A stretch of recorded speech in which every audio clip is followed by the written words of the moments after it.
बिस्मिल्लाहिर्रहमानिर्रहीम, अस्सलाम वालेकुम। मैं हूं सलीम खालिक और आप देख रहे हैं programme cricket corner. Pakistan cricket team का पेस अटैक कुछ अरसे से बहुत ज़्यादा तनकीद की जद में आया हुआ है, क्योंकि ख़ास तौर पर होम ग्राउंड्स पे इतनी कामयाबियाँ मिल नहीं रही और स्पीड भी बड़ी कम नज़र आ रही है बॉलर्स की।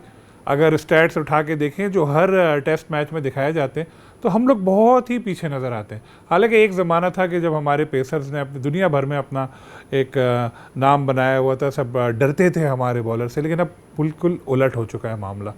तो एक बॉलर ऐसे हैं मोहम्मद अब्बास, जिन्होंने अच्छा परफॉर्म किया था और अब भी इंग्लिश काउंटी क्रिकेट में अच्छा परफॉर्म कर रहे हैं, लेकिन उनको खिलाया नहीं जाता। पहले कहा जाता था कि उनकी पेस कम है, लेकिन फिर जो मौजूदा पेसर्स को देखें तो उनकी पेस भी तकरीबन अब्बास के बराबर ही हो चुकी है। फिर अब कहा जा रहा है एज को 34 शायद वो हो चुके हैं। हालांकि परफॉर्मेंस उनकी अच्छी है, लेकिन टीम में उनको लिया नहीं जा रहा। और अभी जो बांग्लादेश के ख़िलाफ़ शिकस्त हुई बॉलिंग की, जो बॉलर से उनकी परफॉर्मेंस अच्छी नहीं रही, तो फिर लोगों को याद आई अब्बास को। हाल ही में उन्होंने 700 फर्स्ट क्लास विकेटें भी मुकम्मल की, उसके बाद भी काफ़ी उनका जिक्र हुआ। तो आज हमें ज्वाइन करेंगे इंग्लैंड से मोहम्मद अब्बास, और उनसे हम बात करेंगे क्या उनको लगता है कि कमबैक का कोई चांस है। उनकी जो इंग्लिश काउंटी क्रिकेट में परफॉर्मेंस है उसके हवाले से भी पूछेंगे और पाकिस्तानी पेसर्स के हवाले से भी। तो बातचीत का आगाज़ करते हैं। अब्बास, बहुत शुक्रिया आपने वक्त दिया। और इंग्लैंड में आप काउंटी क्रिकेट खेल रहे हैं, अच्छा परफॉर्म भी कर रहे हैं, बड़ा ज़बरदस्त बैकग्राउंड इस वक्त मुझे नज़र आ रहा है। और आपकी फ़िटनेस भी काफ़ी बज़ाहिर ऐसा लग रहा है कि वेट भी आपने कम किया है, बेहतर लग रही है। जी सलीम भाई, बहुत शुक्रिया आपका। आपने मुझे याद किया। और जी बिल्कुल, क्रिकेट खेल रहा हूँ इधर, काउंटी क्रिकेट। तो काफ़ी ज़्यादा बॉलिंग भी कर रहा हूँ और बड़ा अच्छा फिटनेस पे भी काम कर रहा हूँ, और अल्लाह का शुक्र है कि काफ़ी फॉर्म में हूँ अल्हम्दुलिल्लाह। और इधर कोकाबुरा के साथ भी मैचेस चल रहे हैं, तो अच्छा लग रहा है और सब ठीक जा रहा है अल्हम्दुलिल्लाह। बस आपने 3 साल पहले आखिरी टेस्ट खेला पाकिस्तान की जानिब से वेस्ट इंडीज़ के ख़िलाफ़, इतना गैप आ गया, कई नए बॉलर्स भी आ गए टीम में। तो अब क्या लगता है आपको, कमबैक हो सकता है आपका? जी सलीम भाई, ये चीज़ें मेरे हाथ में नहीं है सिलेक्शन की। और उस पे मैं कुछ नहीं कह सकता, वो तो पीसीबी की मैनेजमेंट या सिलेक्शन कमेटी ही बता सकती है आपको। लेकिन मेरे हाथ में जो चीज़ें हैं वो मैं कर रहा हूँ अल्हम्दुलिल्लाह। मैं continuously first class cricket Pakistan में भी खेल रहा हूँ, कंटिन्यूअसली काउंटी क्रिकेट इधर भी खेल रहा हूँ। पिछले 2 सालों में कंटिन्यूअसली मैंने 50-50 आउट किए काउंटी में। फिर मैंने पाकिस्तान में भी जितने भी 4-5 मैचेस, जितने भी मौका मिला उसमें भी मैंने जो मैं 2 साल लास्ट ईयर भी मैंने 1 मैच में 10 आउट किए, और उससे पहले भी मैंने 2 मैचों में 5-5 आउट किए पाकिस्तान में। तो जो मेरे हाथ में चीज़ें हैं वो मैं कर रहा हूँ, और वो मैं अपनी मेहनत करता रहूँगा जब तक मैं खेलूँगा, चाहे मैं पाकिस्तान में खेलूँ, चाहे मैं दुनिया के किसी भी पार्ट पे खेलूँ। जो मेरे हाथ में चीज़ें नहीं हैं उसके बारे में तो मेरे पास उसका जवाब नहीं है। हाल ही में आपने 700 फर्स्ट क्लास विकेटें मुकम्मल की, और ज़ाहिर है कोई ऐसा ऑर्डिनरी बॉलर इतनी विकेटें ले नहीं सकता, कुछ ना कुछ तो आप में है टैलेंट, बल्कि काफ़ी टैलेंट है। लेकिन इसके बावजूद टीम से बाहर हैं। और रिसेंटली आपने देखा हमारे जो फास्ट बॉलर्स की परफॉर्मेंस है इतनी अच्छी रही नहीं। तो उस सब कुछ देख के ये ख्याल तो आता होगा कि मुझे टीम में होना चाहिए था, इनसे अच्छा तो मैं हूँ। सलीम भाई, उस पे मैं अल्लाह का जितना भी शुक्र अदा करूँ कम है, कि जो मैं नाम देखता हूँ कि जिनके नाम के साथ मेरा नाम जुड़ रहा है, कि मेरे से पहले सिर्फ 5 फास्ट बॉलर्स हैं जिन्होंने 700 विकेटें कंप्लीट की हुई हैं पाकिस्तानी। बड़े-बड़े नाम हैं उनमें, इमरान भाई, वसीम भाई, वकार भाई हैं, यासिर भाई हैं। तो उस पे अल्लाह का शुक्र अदा करता हूँ। और वही बात आ गई कि मैं उसमें उसको देख के तो मोटिवेट भी होता हूँ कि मैं I can play more cricket, I can take wickets. तो वो मैं खेल रहा हूँ और अपनी मेहनत कर रहा हूँ, तो बिल्कुल थोड़ा-सा होता है। लेकिन थोड़ा-सा एज मैं पाकिस्तानी बॉलर्स को दूँगा कि ज़्यादातर हमारे लड़के इंजरी के बाद आए, और हमने ये देखें कि टेस्ट क्रिकेट खेली कब जनवरी में, और जनवरी के बाद आके हमने 8 महीने के बाद पाकिस्तान में अगस्त में खेले हैं। बहुत गर्मी थी। आई थिंक कि हमारे बॉलर्स थोड़ा यूज़्ड टू नहीं थे 4 डे क्रिकेट में। तो 4 डे क्रिकेट को रिस्पेक्ट भी देनी पड़ेगी और हमें ज़्यादा क्रिकेट खेलनी पड़ेगी। और बिल्कुल में चीज़ में आ रही थी कि जो है ना, हमें मिक्स जो है कॉम्बिनेशन बनाना चाहिए, कि एक्सपीरियंस और प्लस यंगस्टर्स, और हमें 4 डे क्रिकेट को रिस्पेक्ट देनी पड़ेगी। और मेरा यंगस्टर्स को ये है कि जितना काम, जो भी आप काम करते हैं, चाहे वो क्रिकेट खेलते हैं, चाहे बिजनेस करते हैं, चाहे दुनिया का कोई भी काम करते हैं, जितना ज्यादा आप करेंगे तो उस वो काम आता जाएगा। तो मिक्स एंड मैच होता है कि यंगस्टर्स प्लस एक्सपीरियंस, तो फिर ही चीज़ों को लेके चला जा सकता है। आपकी एज 34 हो चुकी है और हमारे यहाँ 30+ को यही कहा जाता है क्रिकेट में, यार इसकी एज ज़्यादा हो गई है। तो आपको जो नज़रअंदाज किया जा रहा है, कहीं उसकी यही वजह तो नहीं? हाँ सलीम भाई, 34 इज माई एज। लेकिन जिधर मैं हूँ इस टाइम पे, उनका जेम्स एंडरसन है, दुनिया मानती है उनको। तो उनकी एज तो 42 ईयर्स हो गई है, तो वो तो अभी भी खेलना चाह रहे थे, तो अभी भी खेल रहे हैं।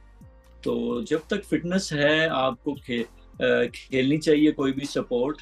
और जब तक आप वो फिटनेस टेस्ट होते हैं, उसको आप मैच कर रहे हैं, उसमें आप ठीक हैं, फिट हैं, if you can ball around 20 overs in a day, तो आप खेल सकते हैं। उसमें कोई ऐसी बात नहीं होनी चाहिए आई थिंक। और मुझे किसी से भी कोई भी कॉल या कोई मैसेज ये नहीं आया कि आपकी इतनी एज हो गया, तो इस वजह से हम कंसीडर नहीं कर रहे। आपकी स्पीड के बारे में भी काफ़ी कहा जाता था कि यार बॉलर तो अच्छा है, स्पीड कम है।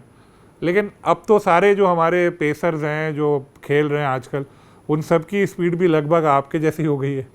देखिए सलीम भाई, मेरा ख्याल है कि जो मेरी बेस्ट परफॉर्मेंसेस हैं टेस्ट क्रिकेट में, अगर आप उसकी भी हाईलाइट यूट्यूब पे मौजूद है, मोबाइल हर बंदे के पास है, तो they can check on it कि मैंने कभी भी जो है वो 145 या 150 140 पे बॉलिंग नहीं की।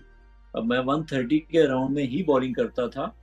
और मेरी जो विकेटें हैं काफ़ी ज़्यादा, जो दुबई में, वेस्ट इंडीज़ में, इंग्लैंड में, वो भी अराउंड 125 से 130 134 टू उसके अराउंड में ही रह के मैंने आउट किए हुए हैं। और बॉलर्स में डिफरेंट होता है, कोई कुछ बॉल जो बॉल हाथ से छोड़ते हैं और बॉल बैट्समैन के पास सेम पेस में जाता है, लेकिन कुछ बॉलर जो बॉल हाथ से छोड़ते हैं उनका पढ़ के थोड़ी सी कम हो जाती है, स्लो हो जाती है। कुछ बॉलर ऑफ द सीम तेज होते हैं कि बॉलर चाहे वो बॉल 125 की स्पीड पे हाथ से छूटा है, लेकिन वो पढ़ के स्किट होती है और बॉल बैट्समैन जो है ना उसको अराउंड 140 के ऐसे फील होता है उसको। तो डिफरेंट जो है बॉलर्स होते हैं, सबकी अपनी टेक्निक्स होती हैं, सबकी अपनी स्किल्स होती हैं। तो अपनी स्किल्स के मुताबिक जो है ना, जिसको पता है कि मेरे पास क्या है, तो उसी में रह के जो है ना वो करना चाहिए। तो आई थिंक बाकी जो दूसरे बॉलर्स की बात कर रहे हैं आप, तो वो ये है कि देखें, नसीम भी अनफिट हो गया, आई थिंक खुरम भी अनफिट हो गया, शाहीन को भी थोड़े बहुत मसाइल चल रहे हैं। तो उनको थोड़ा बहुत अपनी फिटनेस पे काम करना चाहिए, और मैं भी कर रहा हूँ। और थोड़ा सा हमें नेशनल क्रिकेट एकेडमी में बायो मैकेनिक्स पे काम करने की जरूरत है कि जब बॉडी फटीक हो जाती है तो फिर स्पेशली टेस्ट क्रिकेट में आपकी बॉडी इतनी फटीक होती है तो आपको फिर रेस्ट भी चाहिए होती है। लेकिन अभी वाइड बॉल इतनी क्रिकेट आ गई है कि आपको साल में 2 से 3 महीने क्रिकेट से दूर रहना चाहिए और अपनी फिटनेस पे काम करना चाहिए और बायो मैकेनिक्स पे काम करने की जरूरत है। टेस्ट क्रिकेट के लिए आपको मार खानी पड़ती है, सारा दिन फील्डिंग करनी पड़ती है, सारा दिन बॉलिंग करनी पड़ती है, इतना काम इजी नहीं है। इवन के इधर 6 महीने में ये 14 मैचेस खेलते हैं, लेकिन इनका इतना अच्छा डिसिप्लिन है। आपको एक तो 4 महीने पहले शेड्यूल मिल जाता है, और उसके बाद इन बिटवीन वो इतना फैसिलिटेट करते हैं, और उसके बाद जो फास्ट बॉलर्स हैं वो अपनी लुक आफ्टर करते हैं। लेकिन उसमें जो पहले मैंने बात की कि हमें 4 डे क्रिकेट को रिस्पेक्ट देनी पड़ेगी, उसमें फैसिलिटेट करना पड़ेगा, और हमें as a professional fast bowler हमें लंबे लंबे स्पेल करने पड़ेंगे। मुझे याद है कि अभी 2 साल पहले की बात है कि हमारा मैच था एबटाबाद में बलोचिस्तान के साथ। उसमें हारिस सुहेल थे, असद शफीक थे, हुसैन तलत थे, ये अभी जो हमारा लेफ्टी विकेट कीपर है हसीबुल्ला वो थे, इमरान भट्ट थे। तो हुआ क्या कि हमने टॉस हुआ और अनफॉर्चुनेटली हमारा एक लड़का अनफिट हो गया। तो मैंने पहले दिन भी सारा दिन बॉलिंग की, वो 18-20 ओवर्स किए पूरे दिन में, और नेक्स्ट डे सुबह 10 बजे बॉल पकड़ा और लंच तक कंटिन्यूसली मैंने बॉलिंग की। तो जब आप लंबी बॉलिंग करते हैं तो फिर आपके मसल्स भी डेवलप होते हैं, आपकी जो मैच फिटनेस है वो भी इम्प्रूव होती है। और यही चीज़ चाहिए कि हमारे जो डोमेस्टिक प्लेयर्स हैं, हमें जो है मोर फोकस होना चाहिए 4 डे क्रिकेट में, कि ना कि सिर्फ हम फोकस करें सिर्फ 4 ओवर्स की क्रिकेट में, T20 में। जब आप लंबी क्रिकेट खेलेंगे, लंबी बॉलिंग करेंगे, तो आपकी जो T20 वगैरह क्रिकेट है, ये बिल्कुल आपको बहुत ईजी लगेगी और उसमें भी आपकी इम्प्रूवमेंट आएगी। शाहीन शाह अफरीदी के साथ भी आप खेल चुके हैं और उनकी परफॉर्मेंस भी देख रहे होंगे आप, तो क्या आपको वजूहात नज़र आती हैं कि थोड़ी सी जो उनकी बॉलिंग में कारकर्दगी है डाउन हुई है? आप देखिए, मैंने जो बोला कि हमने टेस्ट क्रिकेट खेली कब सलीम भाई, जनवरी में। और जनवरी के बाद मुझे ये बताएं कि हमारे जो बॉलर्स थे उन्होंने कितने 4 डे मैचेस खेले, और उसके बाद वाइट बॉल क्रिकेट ही चलती आई, और हम अगस्त में आके सिर्फ एक आध 4 डे मैच, प्रैक्टिस मैच खेले, और फिर हम टेस्ट क्रिकेट में चले गए। तो आई थिंक, मेरे ख्याल से, कि हमारे लड़कों को और बॉलर्स को जो भी टेस्ट क्रिकेट में खेलना चाहते हैं और जो भी मैनेजमेंट उनको कंसीडर कर रही है, उनको डोमेस्टिक 4 डे क्रिकेट ज्यादा से ज्यादा खेलनी चाहिए और खिलानी चाहिए, और बिल्कुल उसको रिस्पेक्ट भी देनी चाहिए कि जैसे हम highlight white ball T20 cricket को करते हैं, उतनी ही रिस्पेक्ट हम 4 डे क्रिकेट को देंगे, उतनी ही फैसिलिटीज हम 4 डे क्रिकेट में देंगे, तो हमारी टेस्ट क्रिकेट जो है वो उसमें भी बेहतरी आएगी। बांग्लादेश के खिलाफ सीरीज़ आपने देखी होगी, 26 पे 6 आउट कर दिए थे। दूसरे मैच में लग रहा था जल्दी आउट करके सीरीज़ बराबर कर देंगे, लेकिन फिर स्कोर करवा दिया इतना जिससे कमबैक कर लिया बांग्लादेश ने। उस वक्त भी लोगों को बड़ी आपकी याद आई थी कि यार अब्बास होता तो फिर इतने स्कोर नहीं बनने देता। हाँ सलीम भाई, टू बी ऑनेस्ट मैं आपको बताऊं कि मैं पूरा मैच नहीं देख सका, लेकिन गाहे बगाहे स्कोर कार्ड चेक कर रहा था, तो मैं अर्ली मॉर्निंग उठा और उठ के देखा कि 26 पे हमारे लड़कों ने 6 आउट कर लिए हैं। तो मैं आई वॉज वेरी हैप्पी, और मैं बड़ा एक्साइटेड हुआ कि यार वेल डन बॉयज, अब यहाँ से इनको जाने नहीं देना। लेकिन जब टीम को गिरा दिया जाए तो फिर उठने नहीं देते। तो जब वो वहां से फिर उठती है, फिर वो पकड़ी नहीं जाती, कि जो रिजल्ट भी हमारे सामने आया। तो हमने गलतियां की, जो ठीक है, लेकिन हमें चाहिए था कि उस टाइम पे मे बी हम 6 आउट करने के बाद भी विकेटों की तरफ ही गए, थोड़ा डिसिप्लिन बॉलिंग करनी चाहिए थी, मेडन ओवर ज्यादा करने चाहिए थे, ताकि हम उनको जो है एक बड़ा स्कोर ना करने देते। ऑन वैसे ऑन पेपर देखा जाए तो 250 it's not a big score, लेकिन जब ये देखा जाए कि 26 पे 6 आउट करके तो फिर वो 200-250 कर गई है, तो ये एक बड़ा स्कोर था।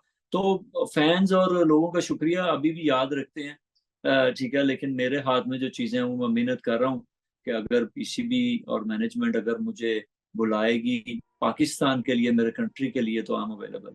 इन दिनों चैंपियंस कप जारी है फैसलाबाद में। तकरीबन तमाम पाकिस्तानी ऐसे क्रिकेटर्स जो टीम में हैं या दौड़ में शामिल हैं खेल रहे हैं, आप नहीं हैं।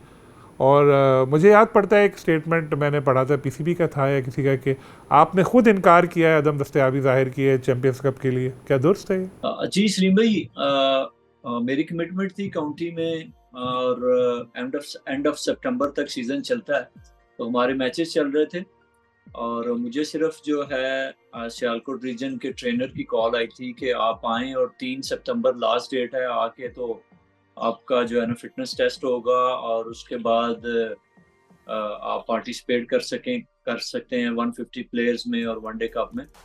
तो मैंने उनको बोला कि जी मैं बिजी हूँ, इधर मेरी कमिटमेंट है और हमारा मैच चल रहा है। तो यही बात हुई थी। वैसे मुझे मेरे से किसी कोचेस और सिलेक्शन कमेटी या और कोई मैनेजमेंट में से किसी ने रब्ता नहीं किया कि आप आएँ और आके ज़रूर खेलें, हम आपको कंसीडर कर रहे हैं पाकिस्तान टीम के लिए, या कुछ ऐसी वैसी कोई बात नहीं हुई। अब इंग्लैंड के खिलाफ सीरीज़ होने वाली है, तो उसके लिए दस्तयाब हैं आप? जी बिल्कुल, पाकिस्तान टीम के लिए मुझे अभी भी किसी की कॉल आएगी, इफ दे नीड्स मी, तो मैं I have to go for my country, और मैं जाऊंगा। मुझे कॉल आया तो मैं आज रात की फ्लाइट लेके मैं पाकिस्तान के लिए पहुंचूंगा। इंग्लैंड के खिलाफ सीरीज़ बड़ी टफ होगी, और पहले भी जो 2 साल पहले हुई पाकिस्तान टीम जीत नहीं सकी थी, और बहुत मजबूत हरीफ साबित हुआ था इंग्लैंड। इस बार आपको कैसा लगता है सीरीज़ कैसी रहेगी? देखिए सलीम भाई, डिपेंड करता है कि पाकिस्तान की मैनेजमेंट, कैप्टन और वो प्लान कैसे करते हैं। आई थिंक कि अगस्त में जैसी पिचेस बनाई गई, और क्योंकि वेदर बहुत गर्म था, जो उन्होंने प्लान किया वो नज़र आ रहा था कि एक पॉजिटिव माइंडसेट के साथ जाना चाह रही है मैनेजमेंट और कैप्टन। लेकिन अनफॉर्चुनेटली गर्मी बहुत ज़्यादा थी, वो ड्राई हो गई पिच, और जो जिस तरह का उन्होंने प्लान किया था वो हमारे हक में नहीं गया। लेकिन डिपेंड करता है कि वो कैसे प्लान करते हैं, सेम जाते हैं, कि चीज़ों को चेंज करते हैं, क्योंकि थोड़ा-सा हमें टाइम देना पड़ेगा कैप्टन को और मैनेजमेंट को, क्योंकि पहली सीरीज़ थी उनकी, और आई थिंक कि हमारा क्यूरेटर भी चेंज हुआ है, तो उसको भी टाइम देना पड़ेगा कि वो थोड़ा-सा टाइम गुज़ारें और हमारी जो मट्टी है, क्यूरेटर उसको चेक कर सके कि इसमें कितना पानी चाहिए, कितनी देर तक हार्ड रहेगी, क्या होगा, और उसके बाद हमारे कोचेज़ को पता चल जाएगा कि हमने कैसे प्लान करना है, हमारी स्ट्रेंथ क्या है, हमारी वीकनेसेस क्या हैं। तो आई थिंक थोड़ा-सा टाइम देना चाहिए उनको। तो कोई भी है, जैसे कि हमारा ये लास्ट 2-3 सालों में जितनी दफ़ा कैप्टन चेंज हुआ, मैनेजमेंट चेंज हुई, तो these things are not good for Pakistan, कि उनको टाइम दें और फिर वो I think minimum around 5 years देने चाहिए, और फिर देखें कि रिजल्ट बेहतर आएँगे और चीज़ें बेहतरी की तरफ जाएँगी पाकिस्तान क्रिकेट के लिए। बहुत बहुत शुक्रिया अब्बास। तो मोहम्मद अब्बास की गुफ्तगू आपने सुनी, वो कम बैक करने के लिए पुरज़म है और उनका कहना है कि बिल्कुल वो फ़िट हैं। एज तो बस नंबर होता है अगर आप फिट हों तो, और उनकी एज को इतनी ज़्यादा भी अभी नहीं हुई, इससे ज़्यादा उम्र में खेल रहे होते हैं। जेम्स एंडरसन की उन्होंने मिसाल दी, 40+ खेल रहे थे और अच्छा परफॉर्म कर रहे थे। हाल ही में वो रिटायर हुए हैं। साथ उन्होंने पाकिस्तान टीम की परफॉर्मेंस के हवाले से कहा कि जो बॉलर्स हैं या बैट्समैन जो भी हैं, उनको फ़र्स्ट क्लास क्रिकेट खेलनी चाहिए। जब ज़्यादा 4 डे मैचेस खेलेंगे उसके बाद ही उनकी परफॉर्मेंस का मेयार बेहतर होगा। इंग्लैंड के खिलाफ सीरीज़ के हवाले से उन्होंने कहा कि बहुत मुश्किल साबित होगी, पाकिस्तान टीम को मुकम्मल उसमें अपनी सलाहियतों का इज़हार करना होगा, तभी फ़तह मुमकिन है। इंशाल्लाह फिर किसी और गेस्ट के साथ आपसे मुलाकात होगी। अल्लाह हाफ़िज़।